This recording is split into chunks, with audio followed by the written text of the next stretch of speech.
Vai? Então, nós estamos não sei se vocês já escutaram até agora, né? Mas se eu mexer é para ninguém pede recuperação. Então, nós estamos em Schurmannsee, né? Se pronuncia assim, porque tem aquele circunflexo virado em cima do S. Schurmannsee faz parte da paróquia de Medjugorje, né? Dizemos, são 5 vilarejos, esse é um dos vilarejos, é o último, né? Nós estamos pertinho do rio. E aqui tem essa capelinha, foi construída, essa igreja, em honra a Jesus Misericordioso, por causa desse quadro, que na verdade é um ícone. Como, né, não sei se vocês sabem, os ícones eles não são pintados, são escritos, né, tem toda uma simbologia. Então, esse ícone, ele foi escrito por um artista na Itália, no norte da Itália, e a sua história é muito especial, também ligada a um senhor, Hugo Festa, que ele tinha, né, esclerose múltipla, tinha várias doenças, né, o rosto dele era praticamente deformado. Então, um dia, enquanto ele estava em oração, ele tinha ido até a Praça São Pedro, levando um quadro, ou levando uma foto de Jesus Misericordioso, e encontrou São João Paulo II, né, como o Papa encontrava os doentes, né, como a gente vê até hoje. E o Papa perguntou para ele, né, como você está? Aí, ao invés dele responder, né, tudo bem, obrigado, ele começou a desabafar, né, que estava triste, que vivia com muitas dores, né, porque que Deus tinha permitido tudo aquilo na vida dele. E o Papa respondeu, mas como você pode estar triste, carregando em suas mãos, né, o Senhor da Misericórdia? E aconselhou então o Festa que fosse rezar diante desse quadro. Quando esse senhor chegou lá e foi rezar, o quadro Jesus, né, não é nem certo dizer se materializou, né, mas ele tomou carne, né, diante do Festa e levantou. Então Jesus, né, apareceu para ele, né, em carne e osso, pegou as mãos dele, estava na cadeira de rodas, e levantou ele. Ele foi instantaneamente curado. Né? Esse foi um dos milagres também, né, que entrou no processo da canonização da Santa Faustina, né, em toda a questão da devoção à Divina Misericórdia.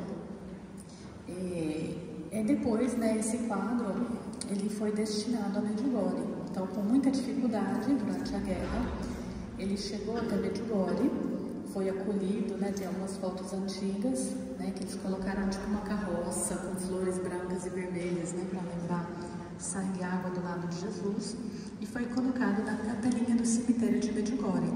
Se vocês lembram, quando nós visitamos o cemitério, que eu mostrei a capelinha antiga, a capelinha nova, foi colocado na capelinha antiga, que ainda era em função, que ainda funcionava.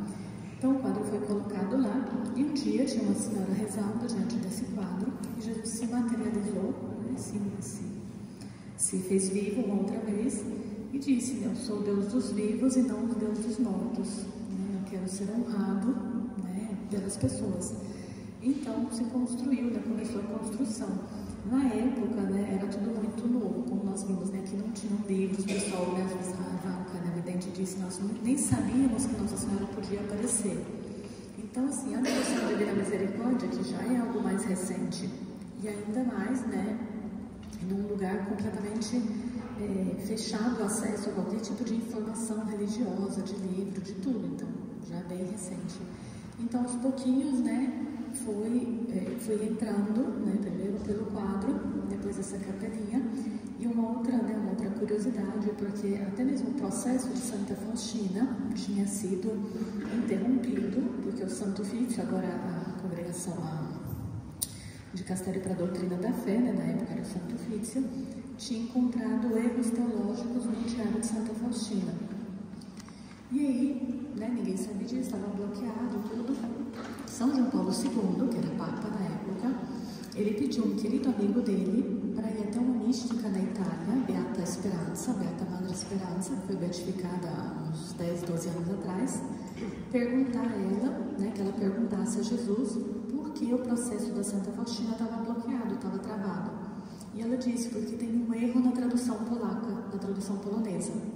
Então o Papa, com todas as atividades, com todos os empenhos que ele tinha, ele pegou o livro, corrigiu, né, olhou toda a tradução, achou onde é que estavam, né, as dificuldades, os erros. Não era um erro teológico, era um erro de tradução. Porque provavelmente o tradutor, né, quem traduziu o livro, não tendo um conhecimento teológico, diante de algumas coisas, ao invés de usar, né, existem termos técnicos, né, ao invés de ele usar os termos certos, né, usou uma outra palavra equivalente, mas que talvez induzisse ao erro. Então ele corrigiu e assim, né, levou adiante. Então ele teve também, né, nos deu esse presente grande de instituir a festa da devoção ao quadro, né, a veneração ao quadro da Divina Misericórdia, do Jesus Misericordioso, de instituir a festa da Divina Misericórdia, né, do segundo domingo depois da Páscoa, né, a Domenica in Navis, como era chamado antigamente, e o terço da Divina Misericórdia e tudo. Então, aos pouquinhos, né, isso pôde chegar também, né, de uma maneira mais, com uma certa autoridade aqui também nesse território, e ser polido, né, pelos freis. Então, construíram essa capelinha aqui, que ainda é território de Medjugorje, a gente tinha uma outra capelinha, para venerar esse quadro. Então, estamos diante, né, de um quadro milagroso, muitas pessoas foram curadas, né, e como todo quadro, ícone, imagem, né, na verdade, são, né, um sinal, representam a presença de Deus, né, dos seus santos. Aqui temos as relíquias, né, de Santa Faustina, de São João Paulo II. São João Paulo II é um pedacinho, é uma garça bebida de sangue, do sangue dele, da Santa Faustina, agora eu não me lembro o que é, né, mas no final o padre vai nos dar a bênção com as relíquias, né, também as imagens. Isso. Agora teremos a Santa Missa.